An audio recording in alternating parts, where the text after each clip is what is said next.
Hello everyone, I'm in my gardening room right now and I'm just in the process of pricking out or potting up basil seedlings. And these are little basil seedlings. They're leaf basil and they have a really curly type of leaf. It's very, very cute, and it's first year growing them, but I wanted to show you what I do to prick out seedlings.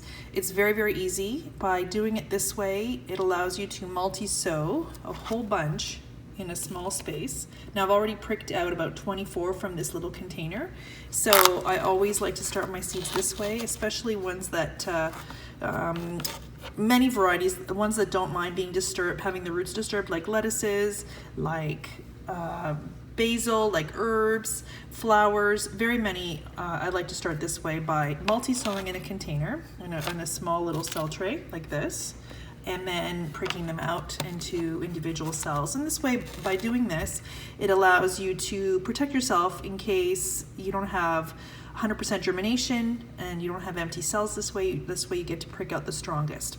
So I'm going to get started and show you what I do. So this is my cute little dibber. This is a little dibber that I purchased through Amazon. It only cost a few bucks and it came with another tool. So it's a perfect tool for pricking out. You could use a pencil as well, but I really like this tool, and I've used pencils before and there's other tools as well. So let me show you how I do it.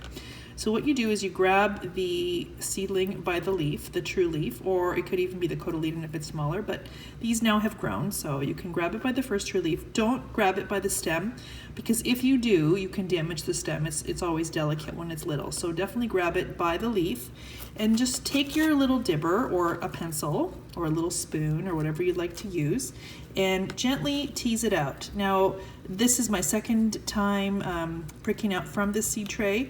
The first time I got them out before they developed their first true leaf, so the root system was a lot smaller.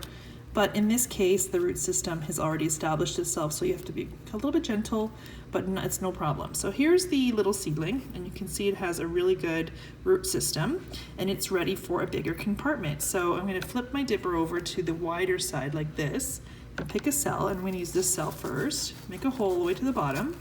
You want to give this lots of space, and this way I have enough space to put all this root system inside. So now I'm going to, using the thinner end of the dibber, I'm going to push all the little roots into the hole like this. There, and now it's in. Just use your fingers, or you could use the dibber and just pat the soil around the base of the stem, and that will firm the seedling in. Just firm it in gently, you don't have to push too hard, and that's it, and it's transplanted. So I'm going to show you another one. We're going to do this one here. This is a smaller one, so maybe the root system will be smaller as well. So I'll move this over. So just tease it out. I use the skinnier end. I find it a little bit easier, but really it's whatever you choose. So you can see here that the roots have grown quite a bit. Even though it's tiny, it's probably a little bit pot bound. It needs to be moved into the next container. So I'm just taking off some of the soil gently, and wow, look at this root system. It's really spread. Okay, so there you go. Look at that root system. That's quite large. Okay, so I'm gonna move this over and show you what I do next. Using my wider end of the dibber, I'm gonna push it down, and I'm going to use this cute little tool, the skinny side, to push all the little roots into the hole. By not using your finger, by using a tool, it's a lot more gentle on the root system. Like this. You can even see I'm using the dibber to push the soil around. And that's it. Pot it up. Isn't that great? If you want to bear with me, I'll do another one. Okay, so I'm going to take this nice one here. This one looks like it's a nice healthy seedling right here.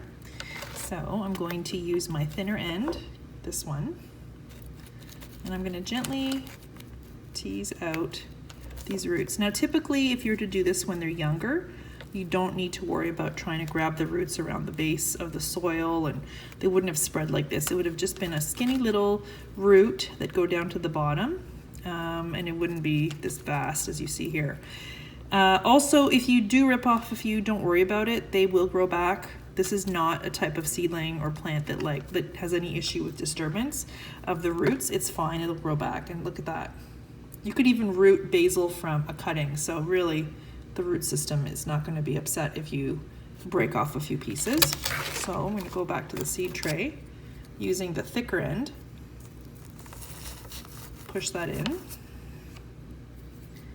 Flipping over because I find it easier to get into the hole when I use the thinner end.